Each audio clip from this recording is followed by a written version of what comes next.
Karim Elgon, sorry, Dr. Abdul Karim Elgon. Thank you also, Africa Diaspora Forum, for organizing this event and also inviting me. Thank you, colleagues, for participating. I think Dr. Karim Abdul Elgon has actually introduced me very well. I am a journalist, a researcher, and also an immigrant of Zimbabwe national origin.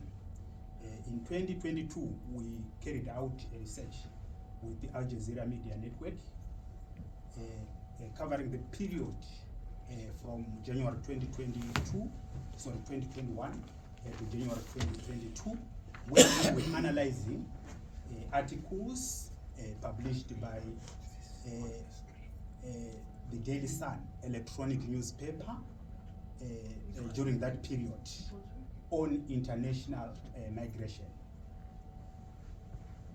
So the research topic is entitled Fighting Xenophobia in South Africa, Where Does the Media Stand? So we wanted to look or to locate the position of the media in terms of its reportage on international migration issues. We wanted to look at whether the media is positive or accurate, ethical and professional, or complete when covering international migration issues, or whether the media was erroneous, was incomplete or inaccurate in covering the same.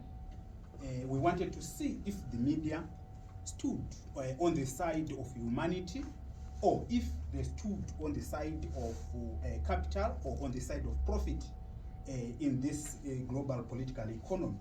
So those were the issues that we went in the research field aiming to see.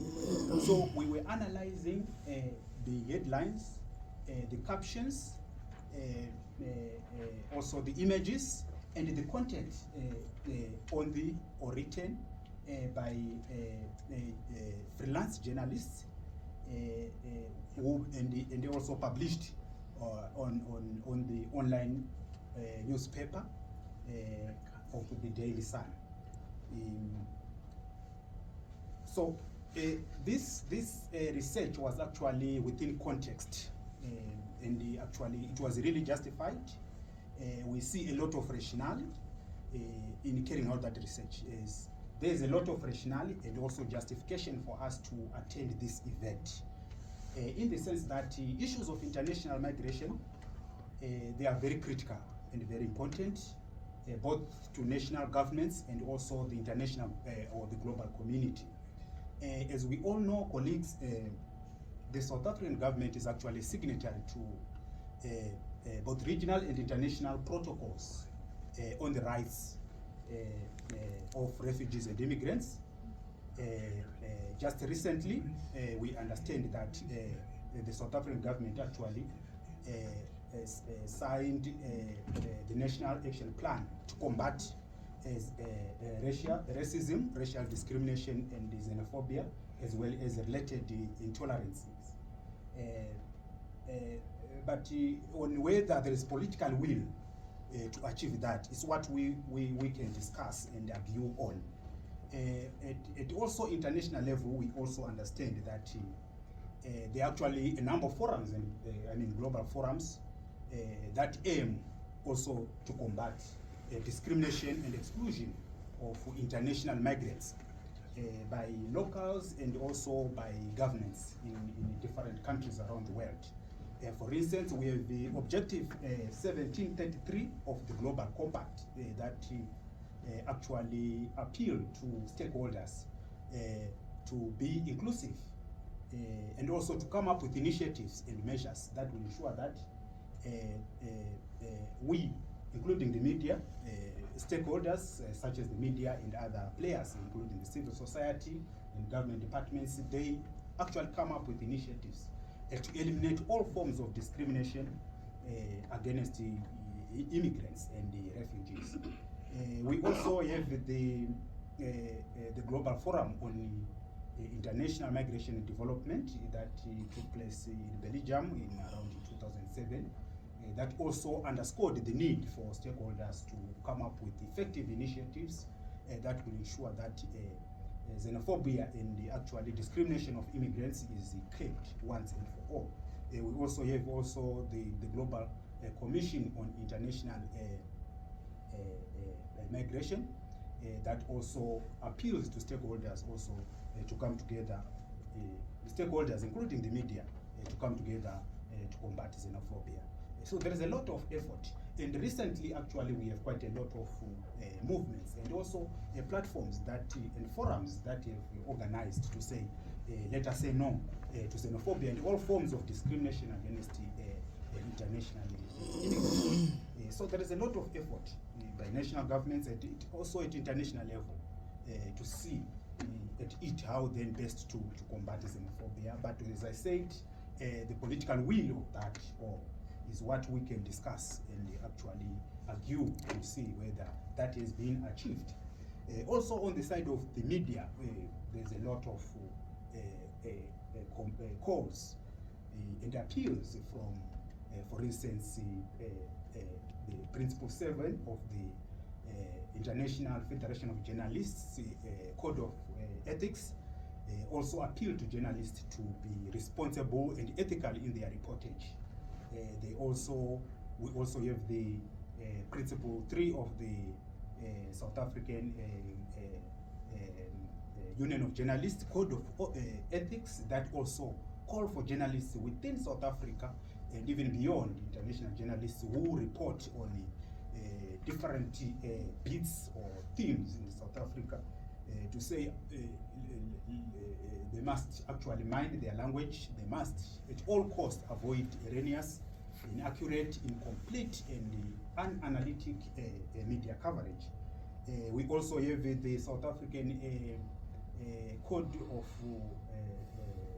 a press code that actually calls for South Africa, journalists to be responsible and also to take cognizance of Ubuntu journalism, where their reportage is not discriminatory or exclusive. They call for reportage to be very inclusive and humanizing and not discriminatory. You see, so there is a lot of effort in all fronts to ensure that there is justice and fairness in the way media professionals and practitioners report on international migration, for instance. So I think there was a lot of justification for that, and also there is a lot of justification for all initiatives that we can take to ensure that we call upon the media professionals to actually report progressively and to take note and cognizance of the humanity and dignity of those mostly affected, like the immigrants and the refugees. So we looked at it from that perspective. But our lamentations, this was targeted on one newspaper, which is called the Daily Sun, the online edition, which means it can be accessed through online platforms. Traditionally, we had hard copy like newspapers where you can pick it from the street, but now because of the digital technology, as the world is moving digital, quite a number of young people and even the elderly, they are actually turning online. In one of the interviews that sort of preempt this, that I had with the members of two members of the local anti-immigrant groups, they actually said, we don't have time for radio and television, but we have time for our phones, and we access news sent by our colleagues via WhatsApp platforms, and we circulate that through different angles. So I think it will actually justified us that targeting the online edition or the electronic media will make a lot of sense since the world is shifting towards online media coverage. So we looked at it from that angle. And then I have to be very clear, colleagues, to say our findings with Al Jazeera Media Network does not really imply that journalists really don't know what they are doing, and probably it could be that they may write those stories from an informed perhaps position, and in fact we don't want to denigrate their profession, and it's just an appeal to them to be considerate and also to take note of being responsible when covering international news. And we are not intending to, we are not saying they should not do their work. They should do their work, or the news that we covered, we are not saying they should not be covered, but we think they should be covered, taking cognizance of truth and facts, and not being sensational and alarmist. That is actually our plea. That is our appeal to media professionals, to say they must take note of ethical and actually professional considerations and principles stipulated by international bodies and also local bodies. Yeah.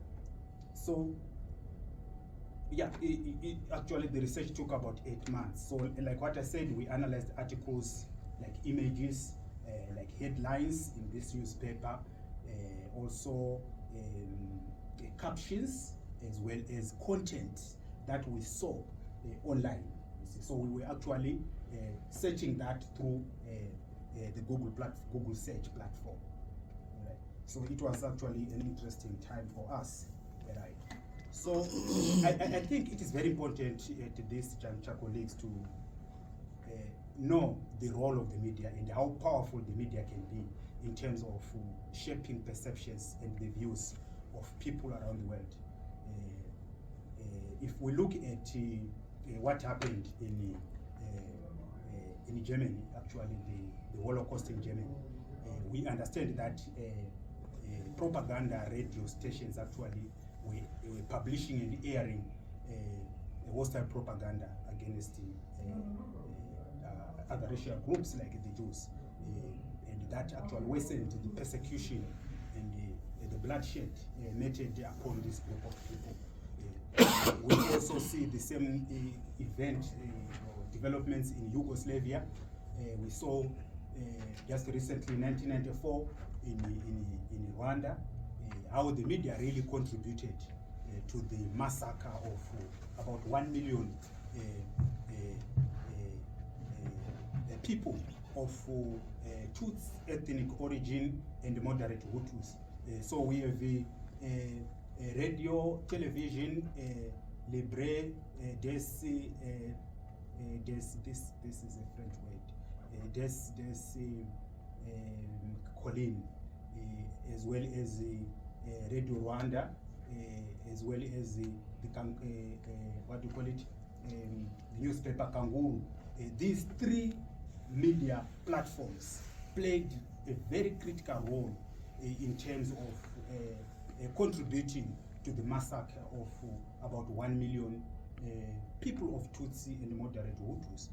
So we see actually that the media can be used as a tool to fight and to create war, to create hostility among tribes, to create conflict among people of different ethnic origin. We also saw that recently in Kenya in 2005 during the constitutional referendum campaign, and also in 2007 during the general elections, where local language radio stations were implicated actually in airing hostile propaganda against people from other political parties of a certain ethnic origin, and that actually contributed to bloodshed, and actually quite a number of people died in that conflict. So we are seeing that actually the media is not something that we can take for granted. It plays a very critical role in contributing to conflict, but the media also can contribute in terms of promoting peace and stability in any part of the world. So that is very critical. So it depends now with how messages are distributed to the masses, or to the people, or to their audience. How are they airing or publishing their articles? How are they writing their articles? Are they complete in writing those articles? Are they not alarmist? Are they not setting a certain agenda or setting the stage for some conflict to take place, do they have an agenda, or are they positive towards international migration, for instance, or are they negative? And this negativity or this positivity, how is it perceived by the consumers of their media products, like perhaps the locals? How do they perceive their reportage or the implications of the article? When a local person of the audience read that article, what will they say about a certain group of people? Do they see those people in a positive light, or they will see those people as a threat, or as subjects who can contribute to the development of that community? So it depends now with the way the media stand. If the media stand on the side of humanity, we expect that the media will report positively on international migration. Not that immigrants don't do, perhaps they are not involved in crime. We are not saying that. But when covering even crime news, as we shall see, we expect media professionals to follow certain guidelines.